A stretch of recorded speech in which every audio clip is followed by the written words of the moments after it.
Okay, I'm not gonna try and ramble too much because I want to get to you guys' questions. I know you already have a lot. We've had some discussion beforehand already. So welcome to Tech Help Days. So if you guys remember, I don't know, in the middle of the summer, I sent out a Herald article about some phishing and spam attacks. So we're gonna kind of review that today in the different types of spam and phishing, emails, text messages, social media stuff that we might receive from people, and some ways that we can kind of help mitigate that and protect ourselves. So, just a little overview here. We'll go over the types, kind of how to identify, some examples. If anyone wants to share some stories along the way, we'll do that too. But first we're going to start off with a little video.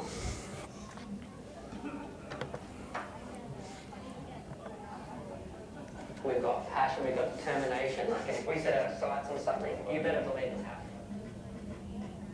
We always felt like our content was all about entertainment and being fun, But there was also this, sort of professional business side. one of the things This is an ad. we knew was basically essential was There we go.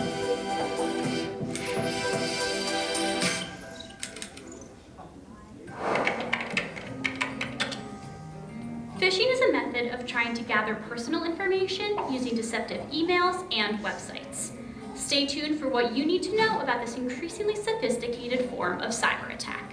The goal of phishing is to trick an email recipient into believing that the message is something they want or need, a request from their bank, for instance, or a note from someone in their company, and to click a link or download an attachment. Fish is pronounced just like it's spelled, which is to say like the word fish. The analogy is of an angler throwing a baited hook out there, the phishing email, and hoping you bite. What really distinguishes phishing is that attackers masquerade as a trusted entity of some kind, often a real or plausibly real person or a company the victim might do business with. It might be your boss, your bank, or a company whose software you use. Perhaps one of the most consequential phishing attacks in history happened in 2016, when Russian hackers managed to get Hillary Clinton's campaign chair, John Podesta, to offer up the password to his personal Gmail account. How did they do it? The hackers sent an email warning Mr. Podesta that someone had his password and that he should change it immediately.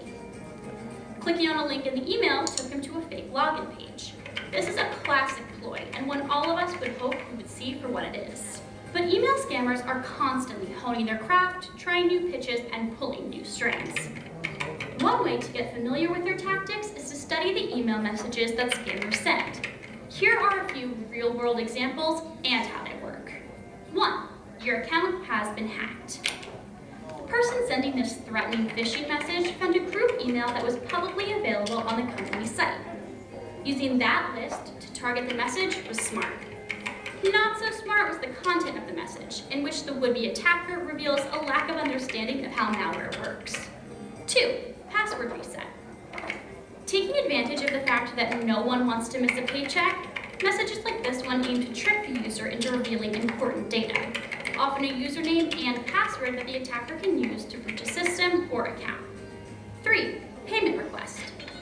This email has enough information specific to the target company to give even the most phishing-savvy recipients pause. The key to not getting caught in this trap is to know your company's processes and to be able to spot anomalies. 4. Charity donation. Here the scammer is counting on the greed and gullibility of the recipient. This theme of giving something away for free is a common one and preys on human nature. The key thing to remember is if it sounds too good to be true, it probably is. Thanks for watching and stay safe out there.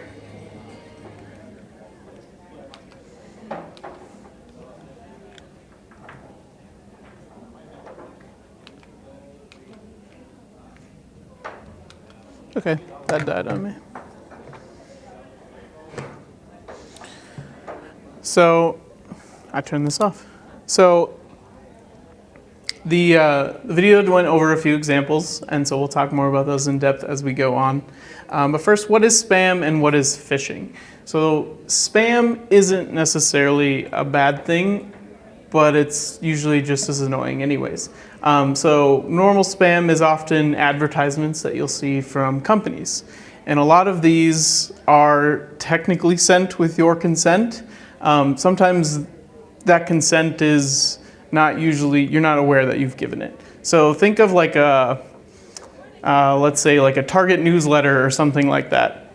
If you have like a Target card or account, you're probably getting that newsletter because you signed up for Target, like a Target credit card. So anytime you sign up for something, that's often just called implied consent, and then they'll send you ads and all that stuff. So when you're signing up for new things, it's important to look through all those check boxes and be like, hey, is this something I want to receive? There's often something that says, do you want to receive promos, emails, newsletters, all that stuff? And you'd be like, no, I don't want to. Uncheck that box, because sometimes it's checked automatically.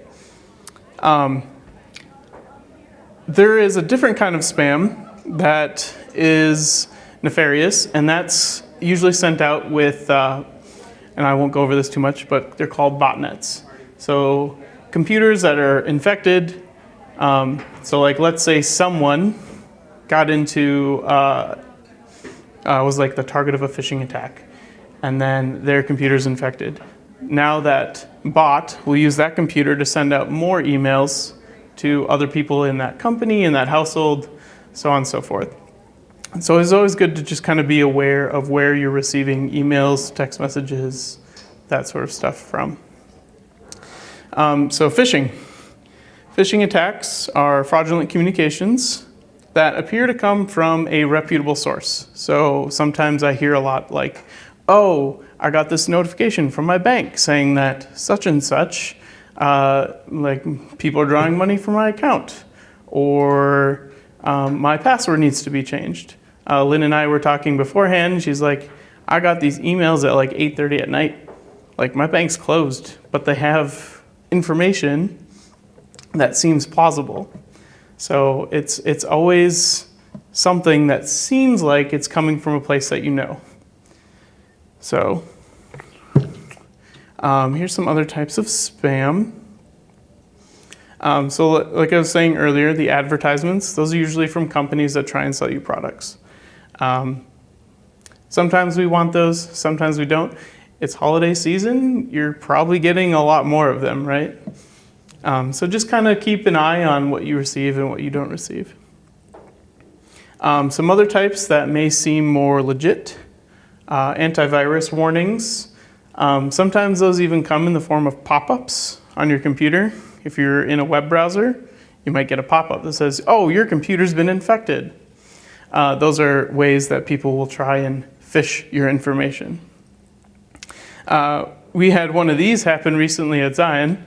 So email spoofing, it may look like you receive an email from someone you know or trust. So recently, the staff and maybe some of you guys received an email from someone claiming to be Pastor Mike, and it wasn't. And sometimes those are usually a very similar language.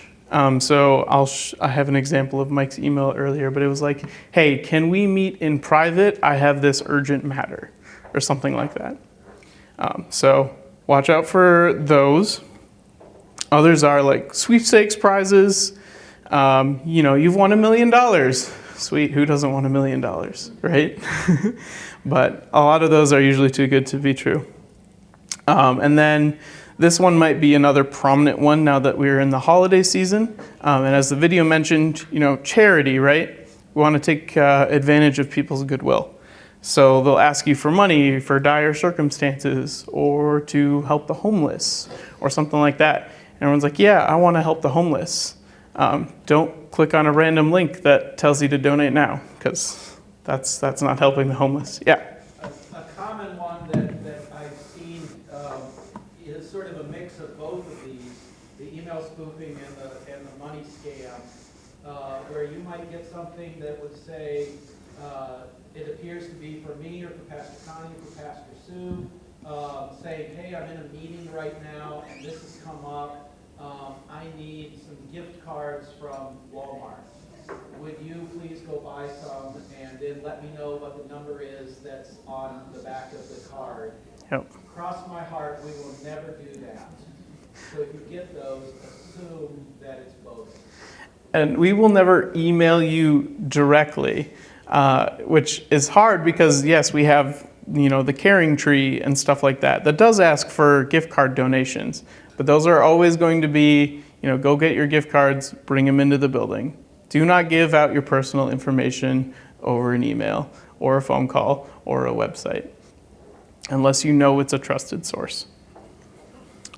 The last one on here is text messages and robocalls. So the common one I've seen is like, your package has a wrong address, and so we're holding it at the location to be picked up, but they need your information to finish the delivery. And it claims they're like from USPS or something like that. That's a common one I've seen. So be wary of those. Not everyone uses these, but there's something called a short code. So you see those like 4 or 5 digit phone numbers. Those are actually more legit.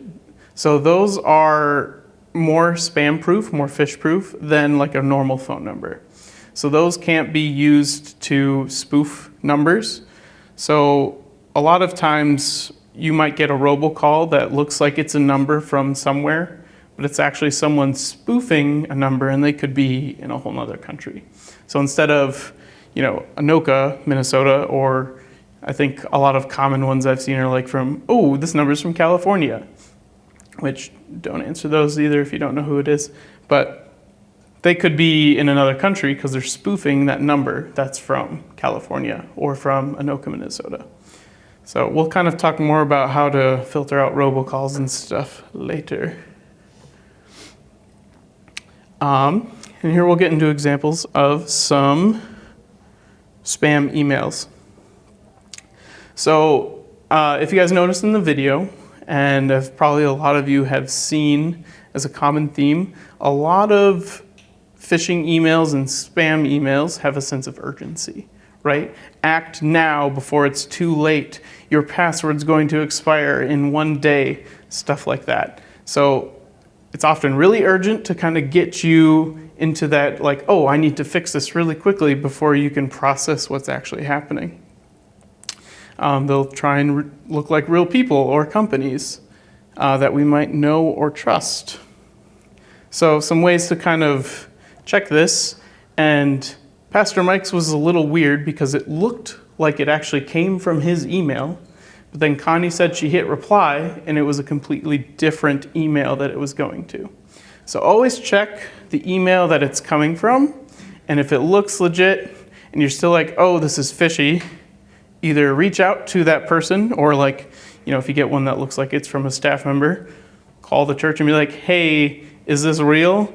And they're like, no. Good. Report it, block it, do what you need to do to make sure that that doesn't happen again. Is it asking you for information? Is there a link, especially a short link? So if a lot of phishing emails and stuff will use what's called a short link from a site called like Bitly or Cutly. And I know, yes, we technically use one of those. So again, if you're like, I'm not sure about this, ask us directly. But these are like redirect links. So it's a way to mask what the link is actually going to. So always be wary of links. Again, just reach out to the person who you think this is coming from if it's from someone being spoofed.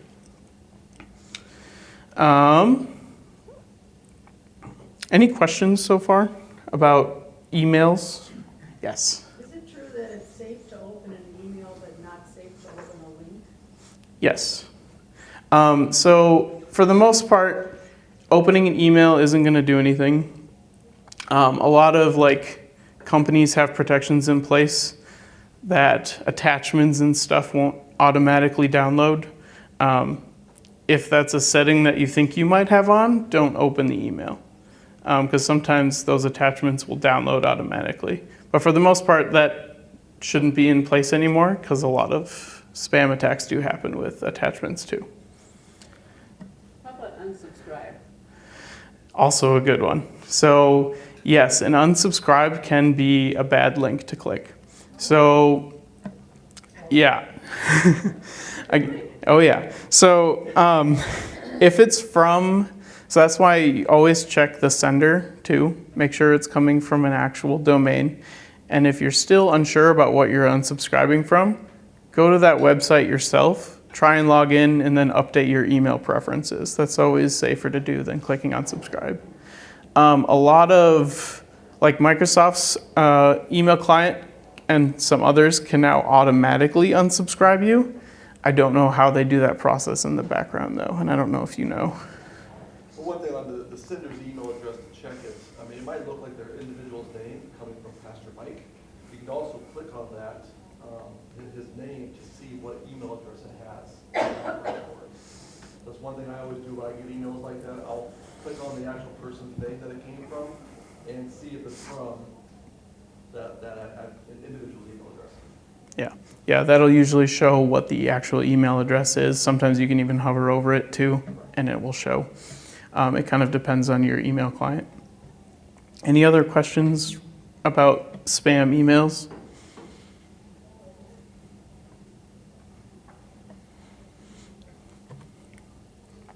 So text messages and calls, just a little more on this. So kind of like emails, again, common thread here. A lot of them are going to use the same tricks, right? Sense of urgency, your account needs to be changed, all that stuff.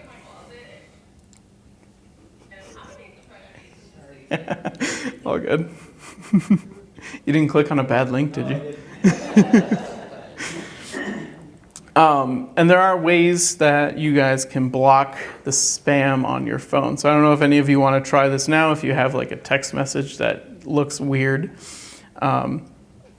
We'll start with those who have iPhones.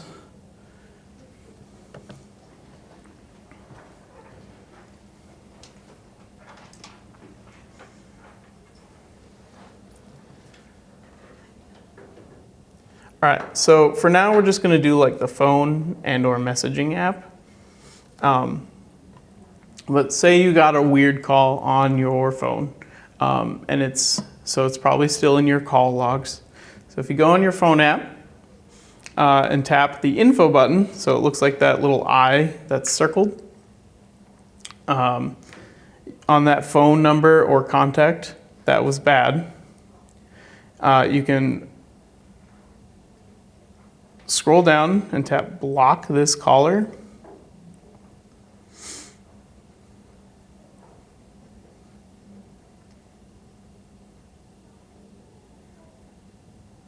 And then it looks like it's a similar process for the messaging app.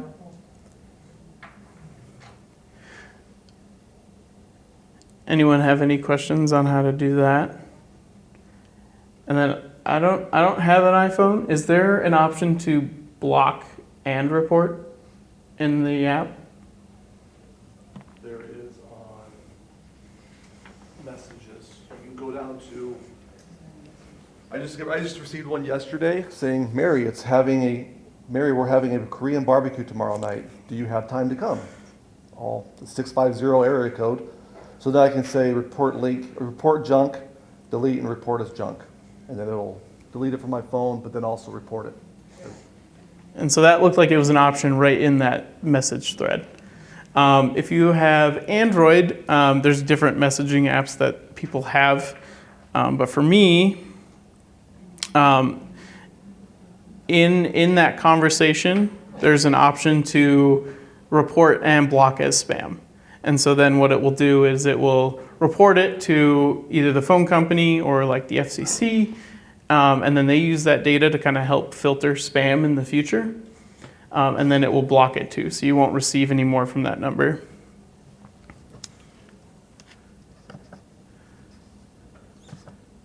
This one's not as detailed, I'm sorry. And it's really dependent on what app you have. They should be generally similar, but they are slightly different. Any questions on text messages, phone calls, spam? One thing I forgot to mention is So a good way to really tell if it's a spam text message is if it's sent out to a large number of people and you have no idea any of those numbers are. That just means they picked a list, they put it in their phone, and they sent it out. So they're just hoping someone will bite at it. So if it's to a large group of people and you're like, I have no idea who any of these people are, just ignore it, block it, report it, all that stuff. So it's a good idea to report it. Yeah, so anytime you report it, it'll get sent to your carrier, and then your phone can also use it, depending on the app, to filter similar messages. So it doesn't just block that number. It kind of like, think of it as like AI, but not the way we always think about it. So it like looks for similar messages and how it's worded, and then it will block similar things. You can also report it to the FCC directly by copying the message and then forwarding it to 7726. And that's the FCC, and they'll forward that to carriers, again, to help kind of block future spam messages more effectively. Unfortunately, there's also a lot of spam that goes out on social media. Sometimes your friends' accounts can get hacked, and then they'll start sending you random messages. Yeah. How do you tell if you've been hacked If you've been hacked, or if your friend has been hacked? so there is a way, and maybe if we have time after this, I can kind of show. There is a way to see where you're logged in on certain like social media apps, or like when you've logged in. So if you see like irregularity in that, you can maybe report it. If you think you've been hacked, just change your password and then log out of all devices. So like on Facebook, when you change your password, there is an option to stay logged in or log out. Always just log out of all your devices. Because then you know that if someone did hack your account, they can't log in anymore until they get the new password. And they won't have access to that. I've received messages, I've been hacked, Mm-hmm. you know. I just was wondering how they knew they'd been hacked. Yeah, and that might just be a way to get your information instead of like you actually They being want to hacked. friend you. Yeah. Yeah. They want to friend all your friends. Yep. Because then they have bigger lists to send out that message to. Yeah, Mike. Is it being hacked or is it being spoofed? I mean, So when it comes to social media, it can be both. I've seen people's accounts get hacked and then they start sending out weird messages. And unfortunately, I keep saying Facebook, I'm not on too many apps. They aren't the greatest at closing down accounts. So you do kind of have to warn all your friends like, hey, I've been hacked, here's my new account.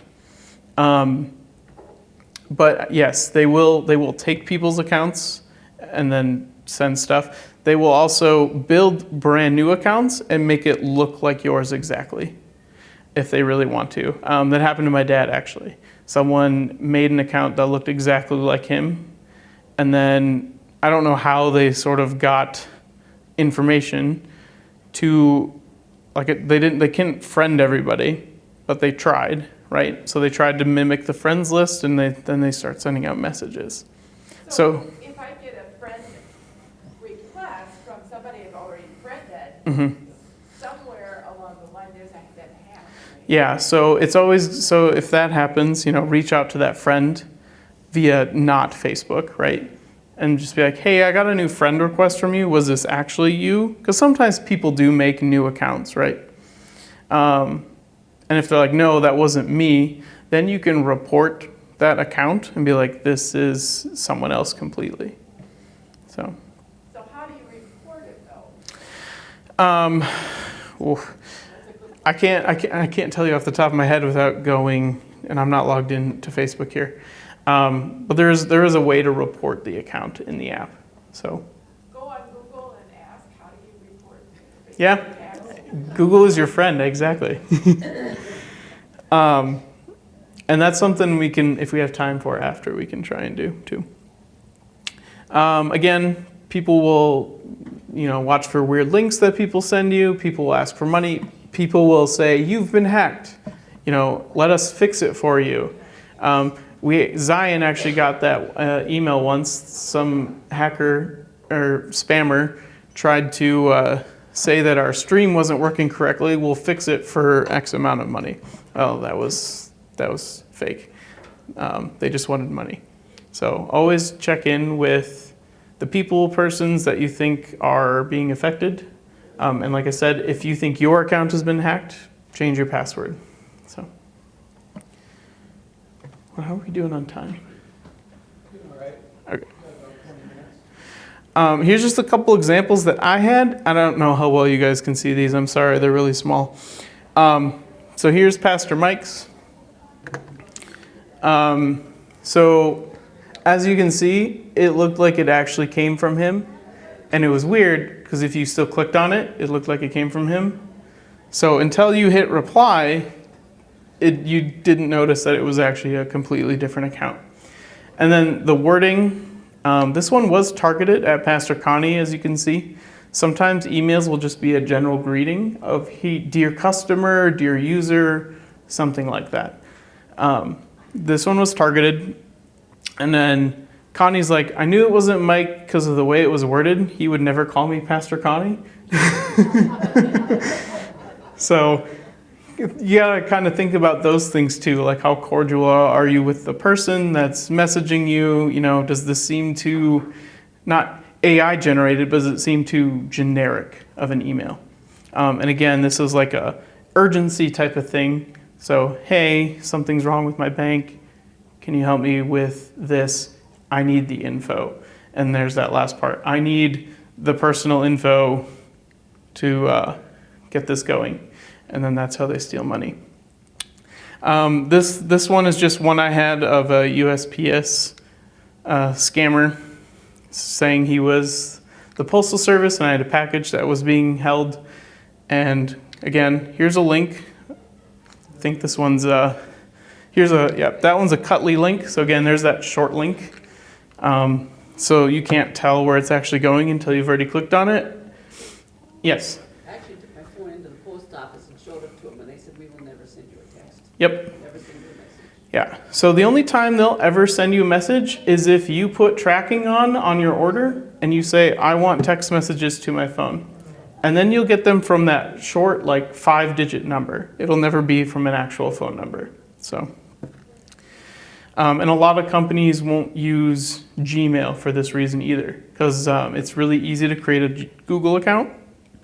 And so the hackers will use Google accounts a lot, to send out fake emails.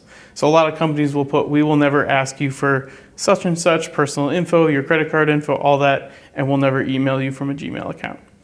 So they'll usually email from their domain. So ours is zionanoka.org. So it will never be zionanoka.gmail.com or something like that. So, it is working now. All right, here's just some common examples. And I recently sent a test out to the staff, and not everyone passed. So this just shows that, unfortunately, it still works, right? But there's things to look out for. So this Netflix one, if you see these red lines and boxes, these are just kind of some red flags to look out for. So right here, saying all this stuff in this is too much. And then here's their reply. So it looks like it's coming from Netflix, but if you actually look at the reply email, it says no reply at talentsconnect.fr. That's not Netflix, right? So check the address.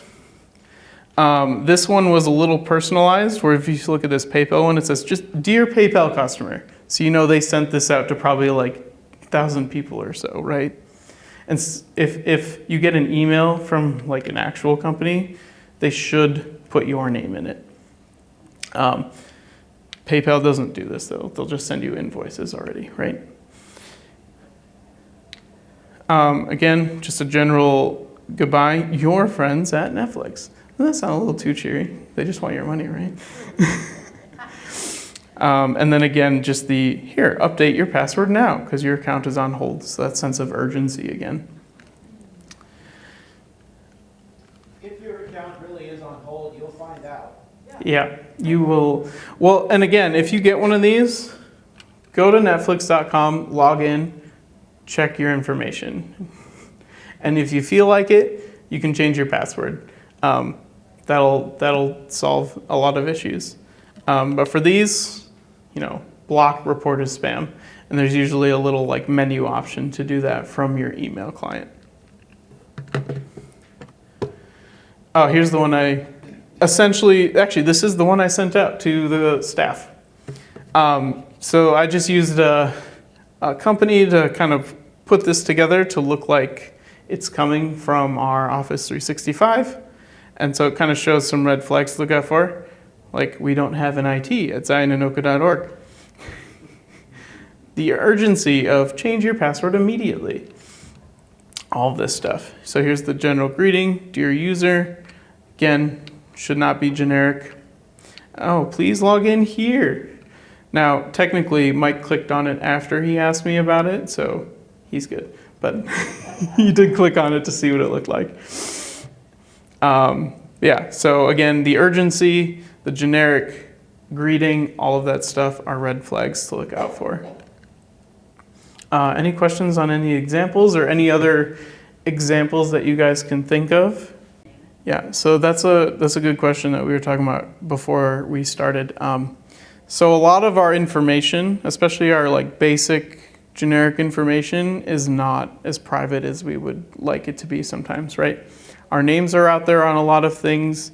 Our emails, our phone numbers, all of that stuff is pretty easy to find if someone wants to find it.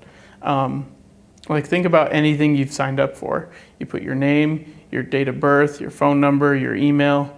Not always all those things, but for a lot of things, yes, we put those out there. And so that information gets collected.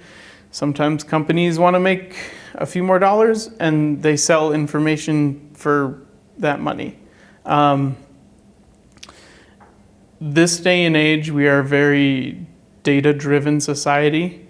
So think of like when Google first started versus what it is now. So the internet now is a lot more personalized to the user because it's collecting all this data on you. And so that data is everywhere. Sorry, hopefully that's not too scary, but yeah. Yeah. So this was from Discover or was not? Okay. Mm-hmm. So I had a couple accounts open up in my name, and my email address, name, birth date is on the dark web. I had a bank account open in my name, also a Target. They're pretty good. Target's pretty good about stopping accounts being opened. But what that means is that your info is out there as far as the dark web, and you'll probably get more, if it's email address that's out there, you get more spam. I get a lot more spam than I ever have received in the past. I ended up creating a new email address, eventually changing all my old email addresses to my new one because I've had that one for probably 20, 21 years. So, but when it's out there on the dark web, it's just that your info is out there and it can be used. One thing that I've done is, and I think it's one of the a suggestion, is I pay for LifeLock. Norton LifeLock is something that I pay for every year. It's like $80 a year, and it monitors my email address. I have Lori's email address in there, my social, bank accounts. I have all that listed in LifeLock, and it monitors the dark web. It monitors all of that for me. And now I might get an alert saying, hey, your username password is out there. So I used to have an old generic password that I used. Now I don't. I went through and changed all my passwords so that it's not out there on the dark web. So just a suggestion as far as LifeLock, I use it. I don't know if you use it, Josh, but I enjoy having it. But there's a lot of other different things out there too.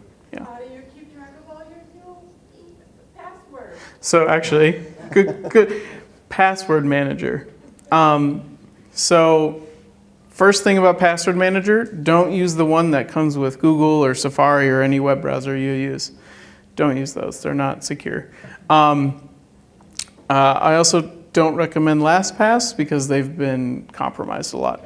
I use Dashlane. I haven't had any issues of it. I don't know if you've heard of it or not, but it's nice because what it does is it's one password for all your passwords. So you just have to keep that one safe and secure. And then what it does is it comes with a password generator. So then when you log into a website, you can create a new password for it. It'll create one for you, and then it'll store it. And then you can sync it across all of your devices. So that's really helpful because then you're not using the same password for 20, 50 different things. And then Dashlane comes with dark web monitoring. It will tell you if you've reused a password a number of times. It'll tell you if your password's too weak or too strong. There's always a caveat to that about how strong passwords are. I mean, they can be super weak, but if someone really wants to use software to break a password, they can. Could you spell that for me, Dashlane, so Dashlane. And theirs is a subscription because they come with a VPN. I don't always use the VPN, but I've really liked using the password manager. So.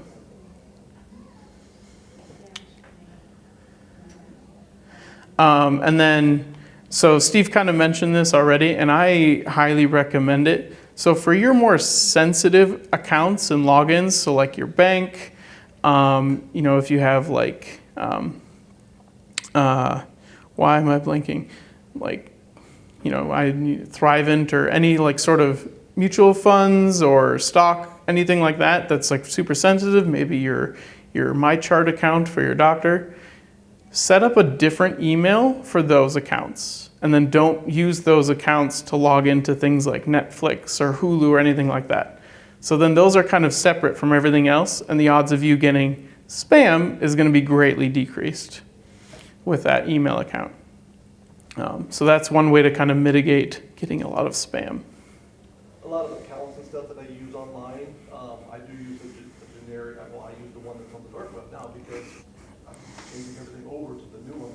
But it just keeps all the spam and stuff can go in that one. If I log into a website or something like that, put my email address in, I use the old one. Now I have to do what Josh says to keep all my courses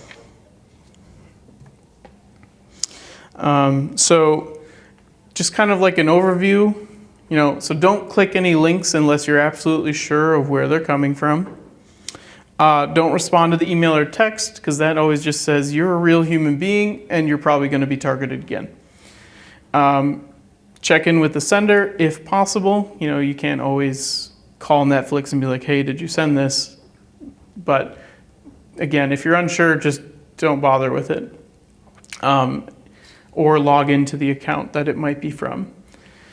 Yep, that's what I was just saying there. Check your accounts to the actual website.